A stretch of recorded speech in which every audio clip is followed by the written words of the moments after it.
Hello and welcome to the Windows Central podcast. I'm your host, Zach Bowden, and this week I'm alone. Dan, unfortunately, was unable to make it. He's on holiday or vacation, so we can't really blame him for not being here. That's totally fine. The rest of the Windows Central team was busy, and so that just leaves me.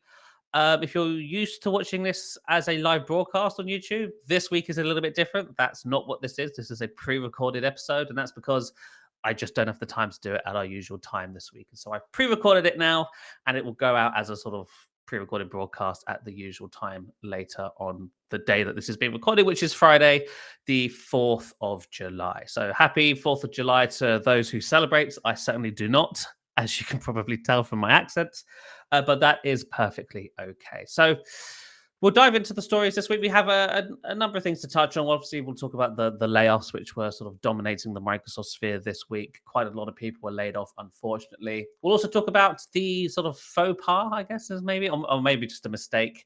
Microsoft kind of implied that they had lost 400 million Windows devices before correcting themselves. We'll talk a bit about that. Then we'll talk about the Surface earbuds. If you have a pair and you haven't used them in a while, they're probably dead. And so we'll talk about what that means and why that may be the case. And then we'll sign off with an editorial I wrote this week about Apple reportedly making a cheap MacBook and why I think that might be bad news for Windows. So let's start with the layoffs. It feels like we've been talking about layoffs at Microsoft almost every week in the last few months. 2025 has been brutal for layoffs. Microsoft so far this year has laid off over 15,000 people across all of its divisions and organizations. And this most recent round, which was announced earlier this week, affects around 9,000 people. So the biggest layoff Microsoft has had in 2025 yet. Just happened, and it affected all sorts of teams across marketing, sales, engineering. Xbox was hit quite hard as well. I don't believe they were the biggest impacted org or division, but they were certainly not the smallest. And it's just overall been a really terrible week for everybody involved. And so we'll talk mainly about the Xbox stuff because I think that's what affects most of the people who don't work at Microsoft. As part of these layoffs, Microsoft has closed down The Initiative, which was a game development studio. And they've also cancelled 2 games. They've cancelled Everwild and Perfect Dark. Both of these games had been in development for a handful of years. Perfect Dark for a long time. And I believe there were some Microsoft executives who had even come out and said that they had played these games and they were great.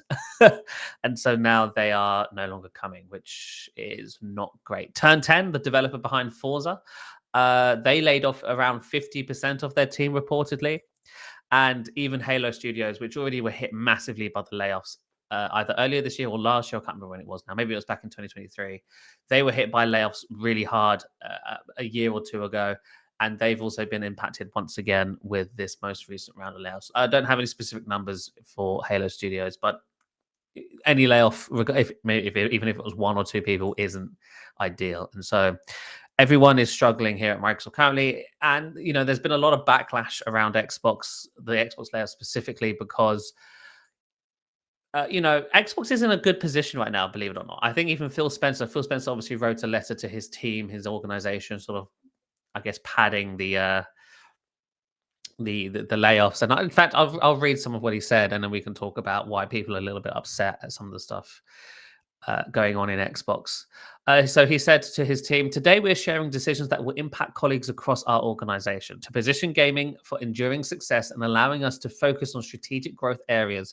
We will end or decrease work in certain areas of the business and follow Microsoft's lead in removing layers of management to increase agility and effectiveness. Out of respect for those impacted today, the specifics of today's notifications and any organizational shifts will be shared by your team leaders in the coming days. I recognize that these changes come at a time when we have more players, games, and gaming hours than ever before. Our platform, hardware, and game roadmap have never looked stronger. The success we're seeing currently is based on tough decisions we've made previously. We must make choices now for continued success in future years, and a key part of that strategy is the discipline to prioritize the strongest opportunities. We will protect what is thriving and concentrate efforts on areas with the greatest potential while delivering on the expectations the company has had for our business. This focused approach means we can deliver exceptional games and experiences for players for generations to come." So yeah, a lot of people were sort of rubbed the wrong way with him, sort of boasting about Xbox being in a great position right now and still conducting layoffs. Obviously, Phil Spencer himself isn't conducting the layoffs; isn't his choice. I'm sure if it was up to him, this wouldn't be happening. This stems from a senior leadership team issue all the way down. And so, layoffs. Microsoft has been brutal with layoffs this year. In the last few years, I think they've laid off over. I think they laid off 10,000 in 2023, and now they've laid off 15,000 in 2025. These aren't small numbers. These are huge percentages of the company, affecting thousands and thousands of people. And people are getting annoyed and upset, like not just at Microsoft and in the tech space, but even just fans. It's a really hard to be a fan of Microsoft right now. Like, how can you be fanatic about this company when they're laying off so many people, amidst incredible profits? Microsoft is reporting insane revenue, insane profits.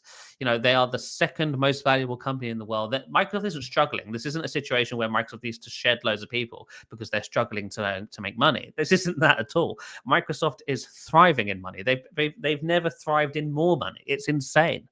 And these layoffs are basically essentially just to fund their AI efforts, right? This is what it comes down to.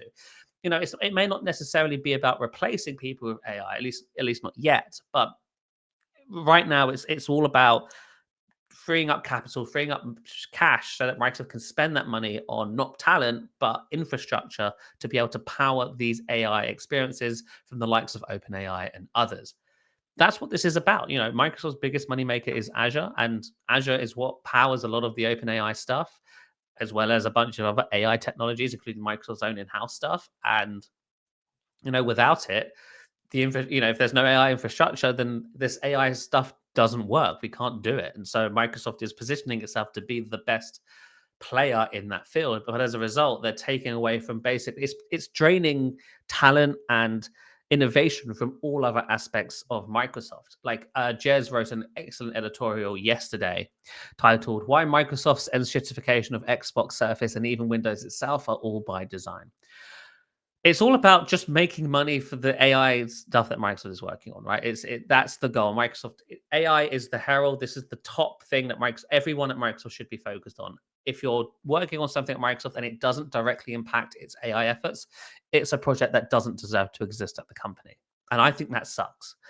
Um, Jez Corden calls out Satya Nadella and Amy Hood directly. Satya Nadella, of course, being the CEO of Microsoft, and Amy Hood being the CFO, the Chief Financial Officer at Microsoft. These two are basically primarily to blame for Microsoft's lack of innovation and pulling out of interesting markets because they don't directly benefit the bottom line. Surface is a prime example of this. Here at the Windows Central podcast, we're huge fans of Surface, obviously, and I'm sure you listening are also huge fans of Surface.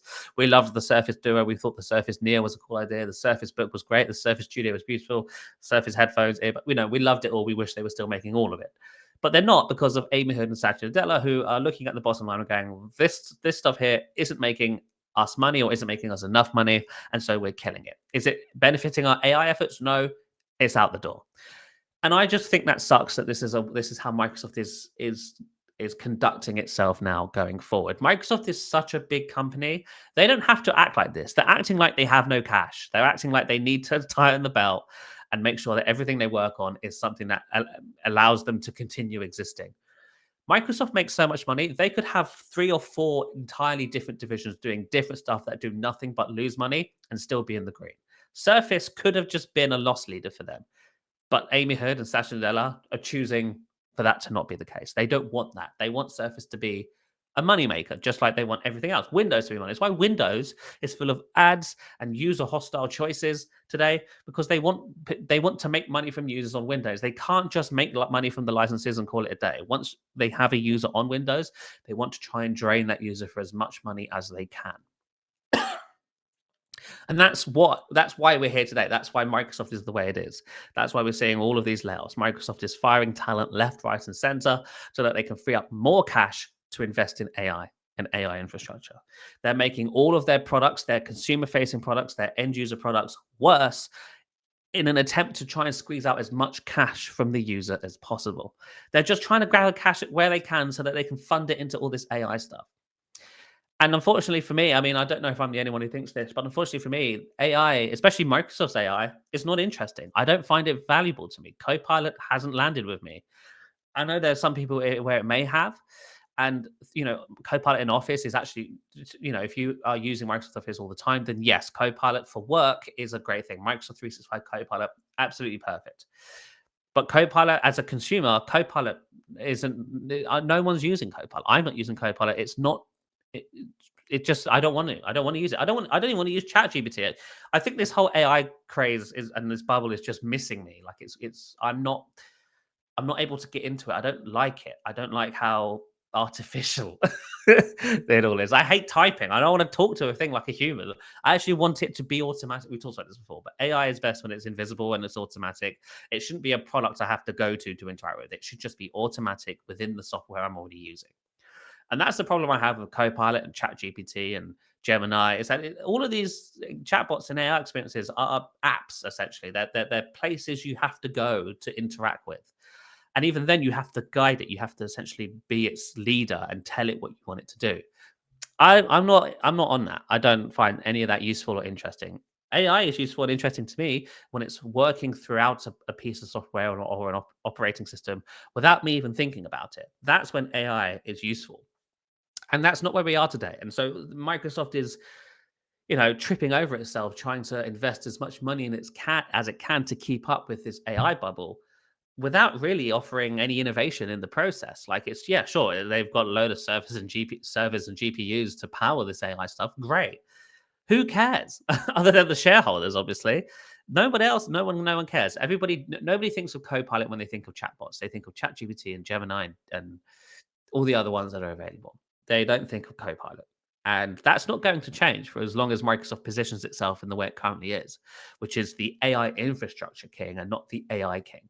Great. Microsoft is the best company to go for if you're trying to host an AI product. What does that mean? Oh, it means Microsoft actually makes more money than ever. Great, good for them. But for the rest of us who are fans of Microsoft, who want to use Microsoft products because they're innovative and fun to use or useful to use, that's not what Microsoft is offering right now. And that's a huge problem for me. And I think for a lot of us. And I won't lie, it's been tough, covering Microsoft in the last, ever since basically the AI stuff took off, has been boring.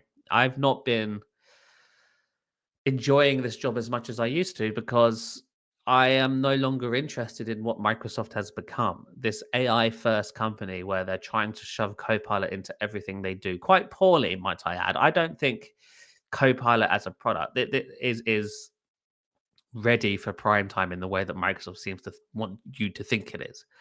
It's rubbish. It's wrong a lot of the time. And I'm not just blaming Copilot. This is all chatbots. This isn't just Copilot, but all generative AI chatbots are like this. They get confused. They are wrong. You have to threaten them sometimes or force them into doing things you want them to do.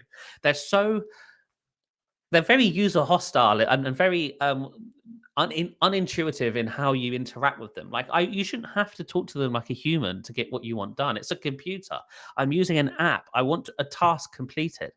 And Microsoft, this is the other thing that I don't understand. Microsoft trying to position Copilot as an AI friend, as we've talked about, is insane. I just don't understand this. And the more that I look at what's going on in this industry, the more I look at Copilot and Microsoft's positioning of the consumer Copilot, and the more I think that's insane. What are you guys doing? Like, stop. This shouldn't be the avenue Microsoft is going down. And I think that even highlights an issue where Microsoft hasn't really known what to do with Copilot. They rushed to this market. They were first with Bing Chat, which then became Copilot, which then became this new Copilot, which was actually worse than the old Copilot. But now you can talk to it like a friend. It's like they don't really know. They're very directionless. They're very aimless with their AI efforts right now. And then the decision to use the Copilot branding for everything is insane as well. Microsoft 365 Copilot, nothing like Windows Copilot, nothing like GitHub Copilot, all completely different Copilots, all called Copilot. Why? Whose idea was this? I don't know. I think it's it is tough being a Microsoft fan right now, and these layoffs definitely don't help. It's really hard to be fanatical about this company when they are making all of these decisions to better their bottom line as an AI infrastructure company. It's just it's disappointing. It's frankly just so disappointing, and there's nothing more I can really say about it. Here's what I will say: I don't expect this to be the last of the layoffs. I wouldn't be surprised if more layoffs take place throughout the rest of this year into 2026, even further than that. I think Amazon CEOs even come out on record and said that Amazon fully expects their headcount to decrease over the next few years as AI becomes more popular internally, essentially saying without saying it that AI will replace humans at Amazon. And while Microsoft isn't there yet, to my knowledge, that they're not saying this internally, and these layoffs aren't for that. Apparently, it's more for just freeing up capital to invest in AI. Um, I wouldn't be surprised. I wouldn't be surprised if Amazon isn't the only one who eventually starts doing this, like reducing headcount because they believe, one person can now do three people's jobs because of AI. Like that is almost definitely going to happen. If it's not Microsoft, it will be other tech companies, Amazon including. Like, and I think it will be Microsoft. I don't see why they wouldn't, given how they are today and how relentless they are with layoffs. I don't see why they won't become the evil company who's laying off people because they think one person can do three people's jobs thanks to Copilot now. Like, there's no way Microsoft doesn't think that down the line. So yeah, I think that's going to happen. And there was even a rumor this week that Microsoft may even begin enforcing employees to use AI in their work, and that will be checked in their performance reviews. If you're not using AI to like double check your work, you will get marked down for it in a performance review. That is shocking if true. You know, I don't get me wrong. I understand that there are some useful applications for AI. AI being able to debug code or help you fix an error is very, very handy. But I think people will get complacent and people will start, this phrase vibe coding, which is basically if you don't know how to code, you can basically ask a chatbot to code for you and you can just sort of guide it like a manager. And you will eventually end up with a working app. Maybe it might not be a good app, but it will, in a lot of cases, depending on how complex your request is, it will eventually build you an app that works. And I'm not saying, engineers who have been doing the job for 15 years are going to start vibe coding. There's no need for them. They know how to type. But, newer people coming into these jobs in 10, 15 years who are, and maybe haven't been coding for as long are going to rely much more on this AI because that's what they would have relied on in school when they were learning how to be a developer.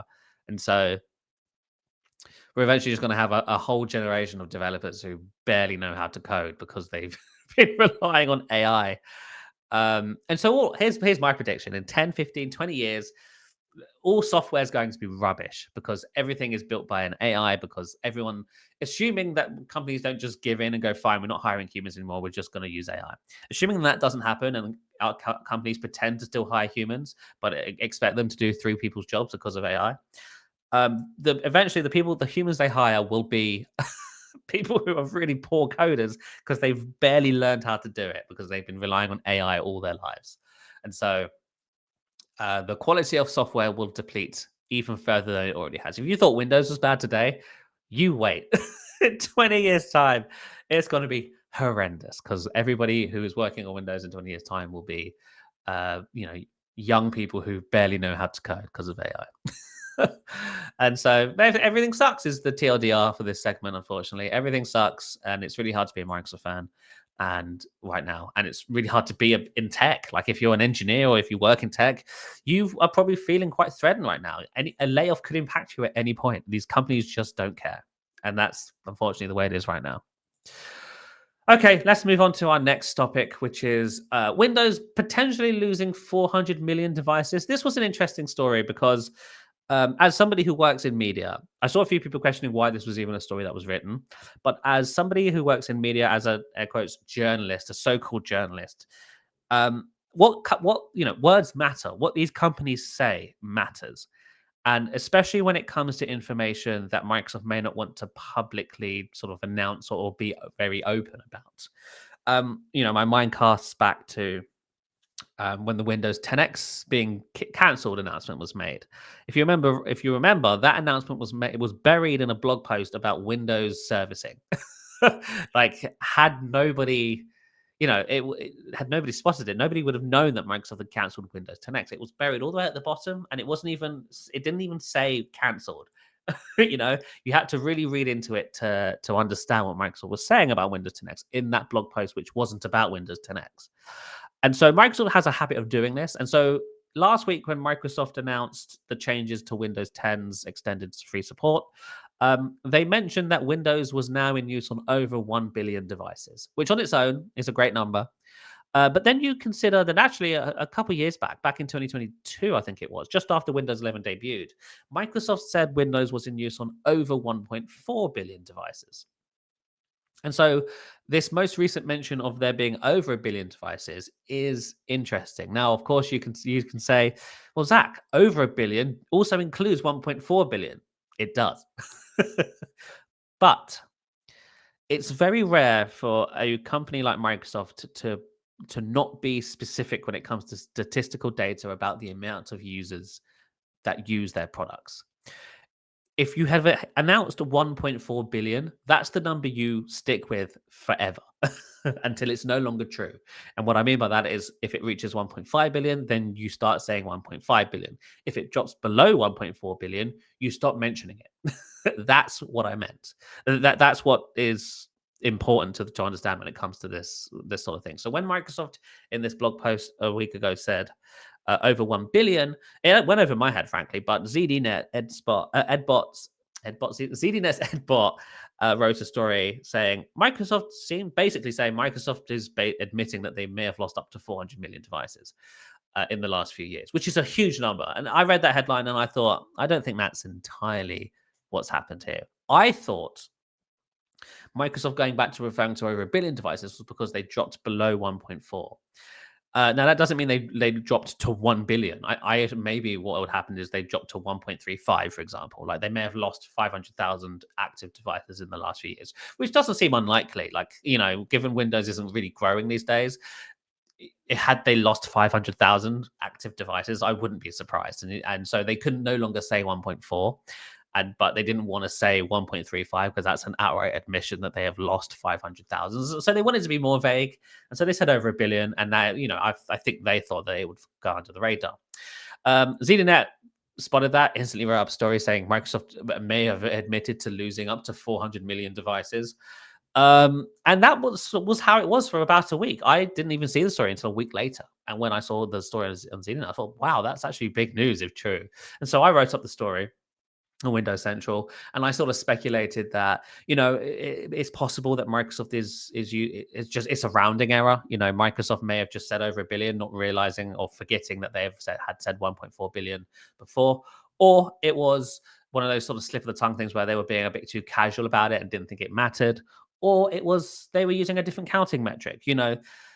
There are different ways to quantify how many people are using Windows, especially when it comes to active devices. What counts as an active device? Is it a device that turns on at least once a month?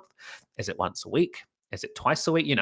Microsoft has never said what counts as a monthly active device. And so, if turning on once a month is enough, then sure. But if it's like you've got to be on at least 5 times a month to be considered an active device, then what does this? How does that change the number? And after I published my story, Microsoft basically updated theirs back to 1.4 billion and said that it was a rounding error. Yep. And so Microsoft hasn't lost 400 million devices, which would have been insane had they done that. But it's worth a conversation because, as I said, Windows isn't growing. Like Windows has had 1.4 billion users for a long time. And if you take a look at websites like StatCounter, which aren't entirely accurate, metrics, but they do give you a rough idea as to what the market is doing. Windows has been on the decline for well over a decade. In 2009, I think they had like 90% of the market. Today, they only have around 70.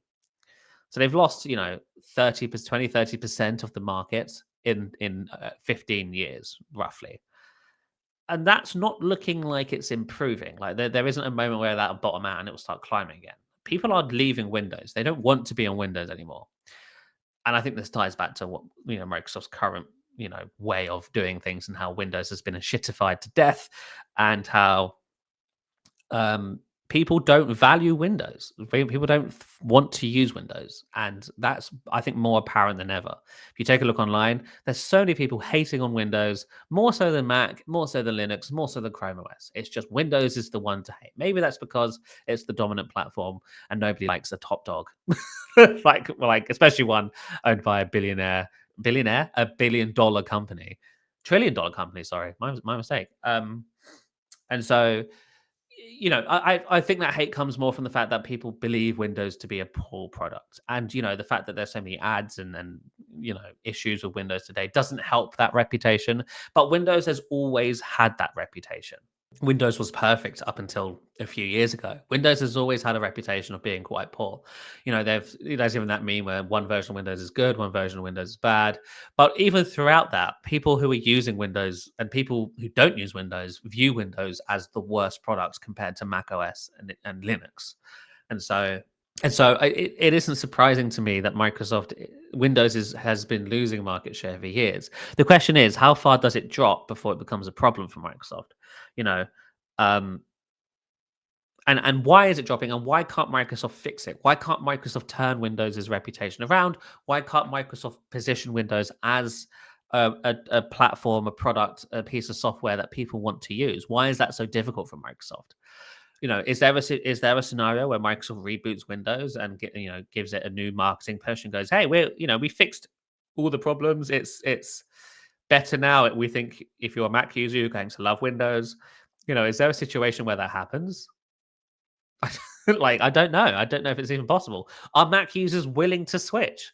Mac has had a great decade and a half. They've gone from like 5% to 20%, I think, or something like that. They're growing. It's not a situation where the Mac isn't increasing in sales because they are. They are gaining market share. So same with Chrome OS. Chrome OS not as much, but Chrome OS is becoming more popular every day. Linux, on the other hand, basically plateaued. 2%, I think it is across the board all time. Linux has found its niche, and they're a loud niche, don't get me wrong. But don't foresee Linux becoming a primary player in the desktop OS space. Only because it's just too complex. Like all the things that Linux is sort of good at are things most people don't want to deal with. Things like terminal and command line and customization. That was a conversation I was having this week. People don't customize things anymore. Like, do you remember back in the Windows XP days, downloading themes and cursors and sound packs and window blinds, all this stuff, like software to customize Windows was so popular. That's not been a thing since Windows 8, I want to say, or maybe Windows 10. Like, that nobody customizes things anymore. And so yes, so the Linux being as customizable as it is actually a burden for a lot of people. It's a burden for me. Like when I install a Linux distro, I'm like, okay, now what have I got to do? Okay, I've got to go here. Don't like this. How do I change that? Or I can download this and change it. Okay, I'm not interested. Don't want to do that. I want the OS to be good and default out of the box as much as it possibly can be. It's why I don't use third party browsers. I just can't be bothered, especially when Edge is so similar to Chrome and Opera and all the other ones. It's like, what's the point? Just use Edge. Like it saves up. I don't need to download another browser that does the same thing as Edge. Like that's how I view things. And so, yeah, I'm not the only one who thinks that. That's why so many people use Safari on the iPhone. Like because they can't be bothered to download a third party thing. And Linux is the king of third party. Like the whole point of Linux is to use open source third party stuff. Most people don't want to do that. They can't be bothered. And so I can't ever see Linux being a primary player in the desktop PC space.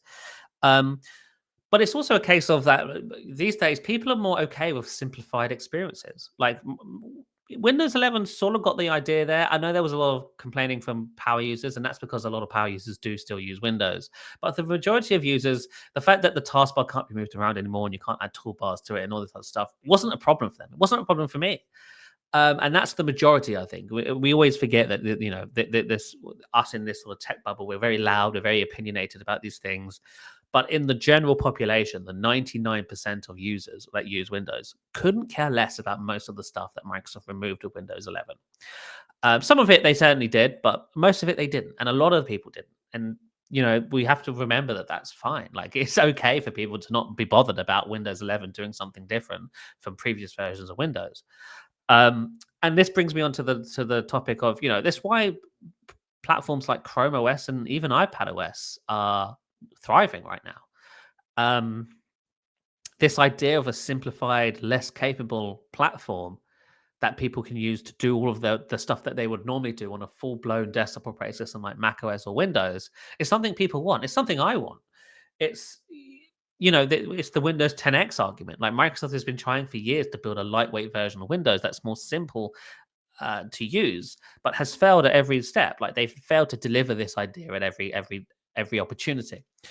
The iPad is Mac OS simplified. Mac iPad OS, especially today, is basically a simplified version of the Mac.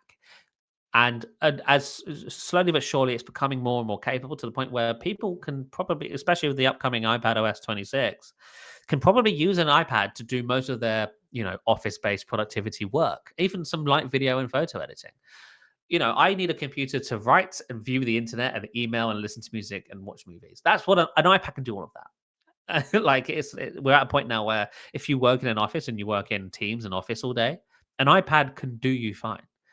At that point, it's obviously a learning curve, but functionally, the iPad could complete those goals. And as people get older and younger people grow up and start working, they would have been brought up on iPads and Chromebooks, and they're going to be totally fine with this more simplified platform. Us older people, people who were brought up on computers where they were when they were very complex and not difficult to use, are going to hate this.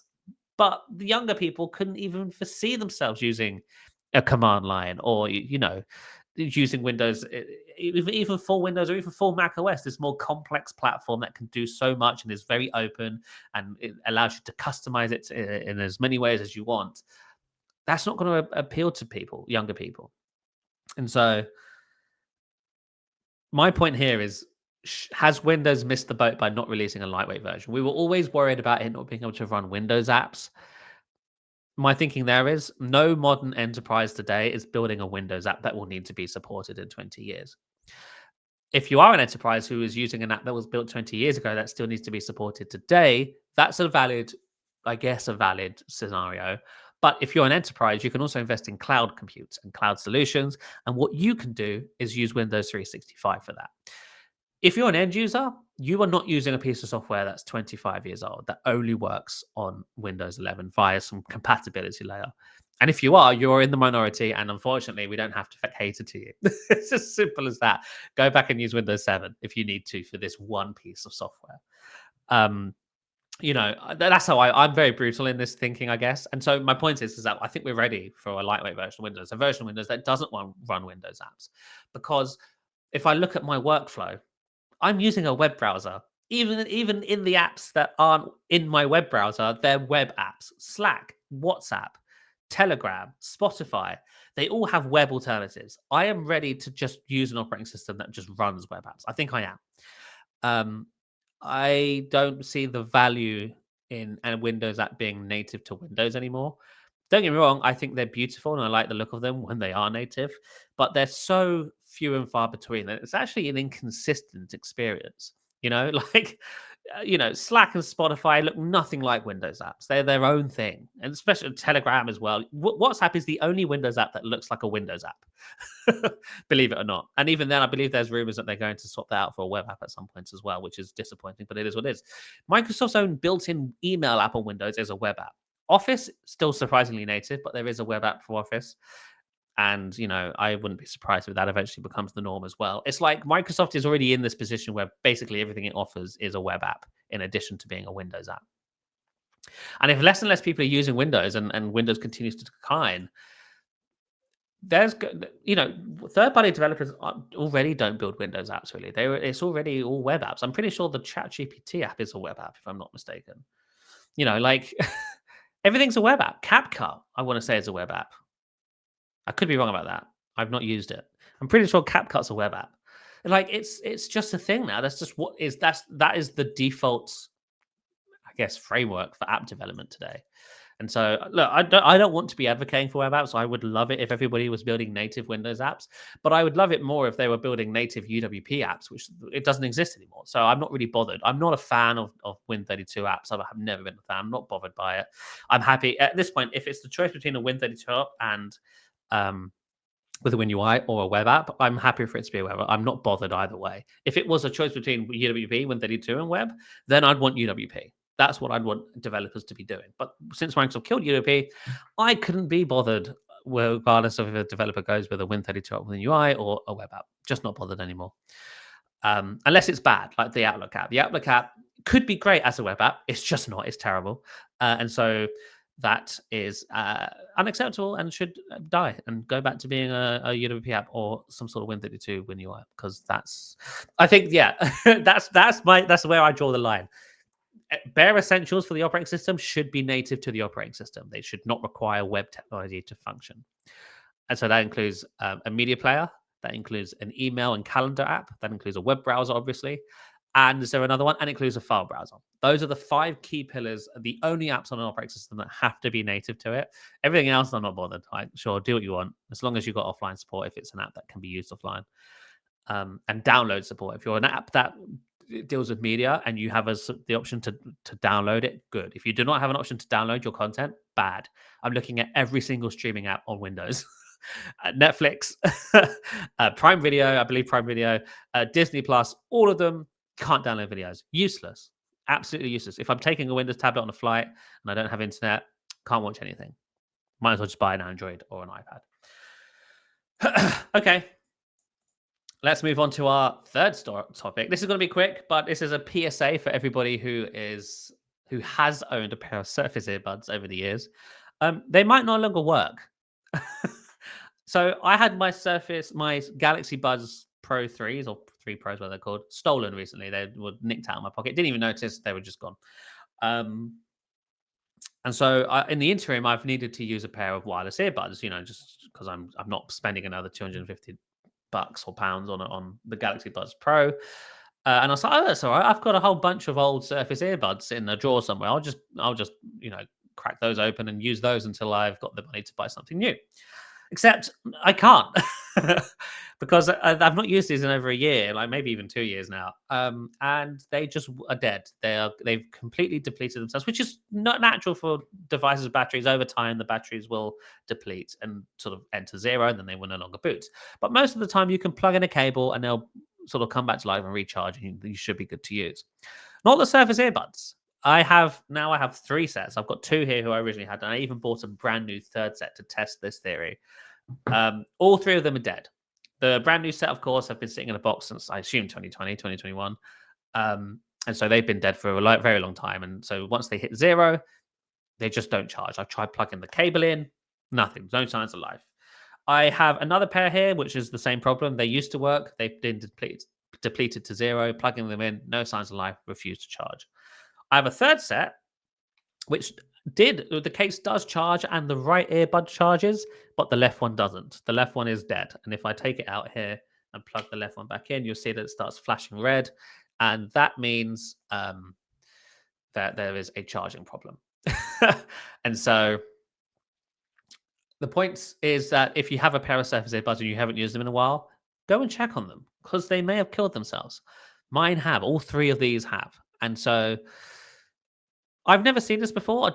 Again, don't get me wrong. I know it's not uncommon for tech to basically stop working after they've been discharged for a long period of time. But I have a pair of Surface AirPods, Apple 1st-gen Apple AirPods, which haven't been used in a very long time. And I plugged those in, and they woke up and they hold a charge, not for very long, but they do still function as headphones. I have 3 Surface earbuds here. And just to prove to you that these are brand new, look, they've even still got the thing on. I plugged them in at the back here, and there's just no signs of life. It's ridiculous. But yeah, if you do have a pair of Surface earbuds and you sort of use them sparingly, go and check on them, because they might not be alive anymore. And that just sucks, really. It's so poor. This doesn't seem to be a problem with the Surface headphones. I have like 3 of these, and like 2 of them I haven't used in a long time. They still charge up and work fine. It just appears to be an issue with the earbuds specifically. And looking around online, this has been known for basically the whole time they've been on the market. Like since 2022, people were complaining that they just bought a new pair of Surface earbuds, and because they've been sitting in the box for over a year, they wouldn't come to life. You take them out of the box, you plug them in, they're dead. And so this hasn't been as, I guess this wasn't unknown, but now that we're this far into their life, being 5 years, if you're still using these, by the way, every day, well done, because they're terrible. Earbuds are so much better today. These are horrendous. So I should actually describe the issues. So like I said, 2 of them just will not charge. One of them does power on. The right one does work. The left one doesn't. So you can actually I can connect these to a device and listen to music out of one of them. I forgot that these hiss. Like when there's an audio channel open, you can hear it. You can hear an obvious hissing sound. It's horrendous.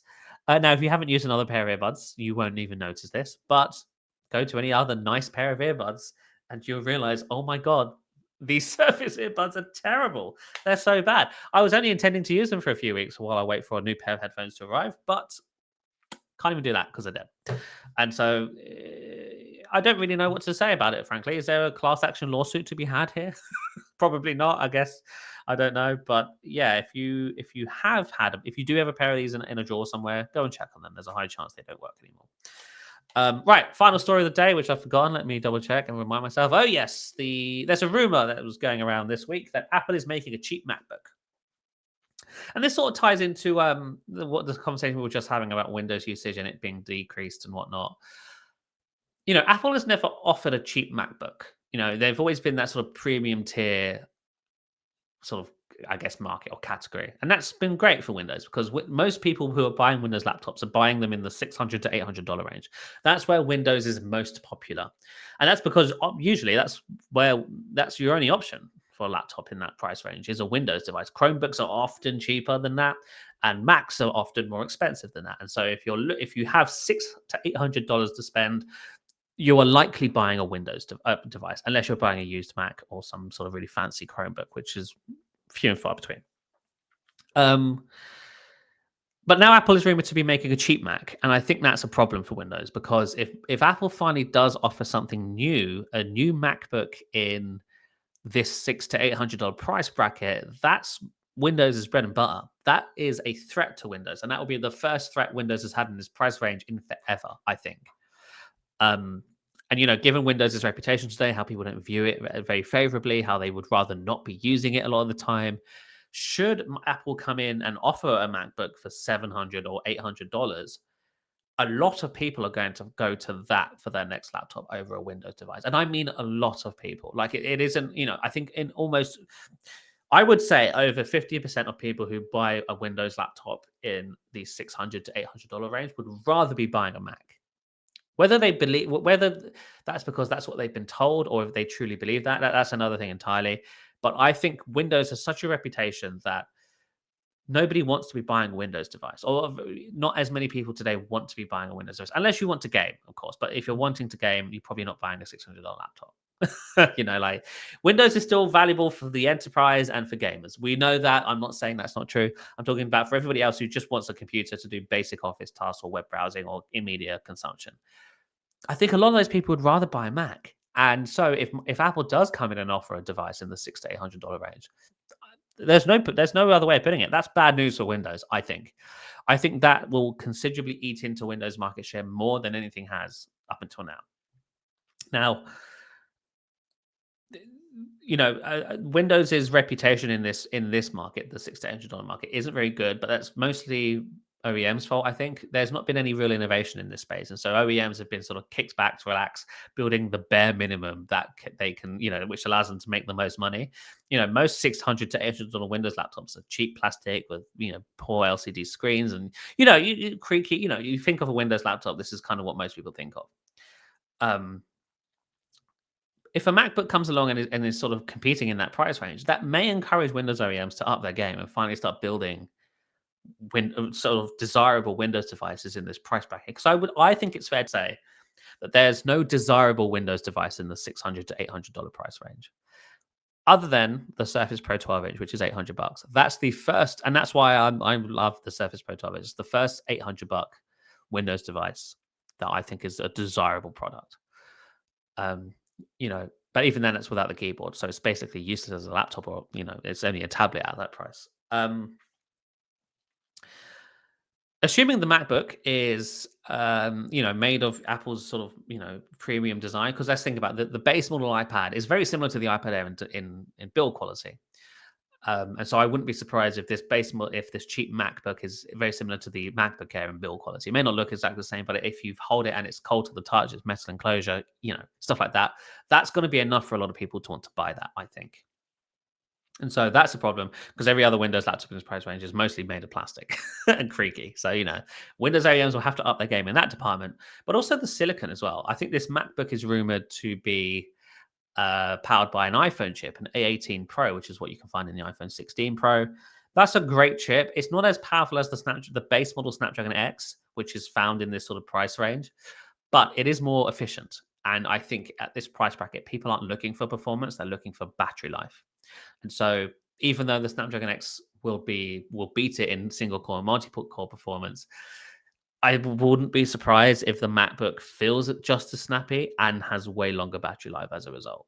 And that I think is more valuable to people buying a laptop in the $600 to $800 range than being absolutely, raw powerful. Like, like that's what you start worrying about when you hit $1,000 and start creeping up in that sort of range. That's when performance starts to become important. If you're buying something for less than 1,000, then I think performance to a lot of average buyers is a lot less important. As long as it can do the basic stuff they need it to do, they're more than happy. As long as it can do that and it's beautiful and it's nice to hold and enjoy to use, that's what they care about. And with long battery life, and so that's another thing. And so either this goes either one or two ways. Either Windows OEMs don't raise to the scenario and don't try to improve their products to compete with this new MacBook, and as a result, Windows loses more market share as more people buy this cheap Mac over a Windows device, or it will encourage Windows OEMs to improve what they have on offer. And so maybe in a few years we'll have high quality cheap laptops or mid-range laptops. That would be great. I would be very excited to see that. But it's not just OEMs that need to up the game. It's Microsoft as well. Windows, notoriously not great on low-end hardware, on cheap hardware, needs lots of optimizations and improvements. And so Windows will need to rise to the occasion as well. And so, yeah, I think that's basically all my thoughts for the week and the main stories. It has been an interesting week, as I said. Should let you guys know now, no podcast next week. We are busy, frankly. And so there won't be time, but we should be back the week after. And so we'll keep updated on when we are going live and all that good stuff. But yeah, thank you so much for tuning in this week, and we will see you in a couple of weeks. Bye bye.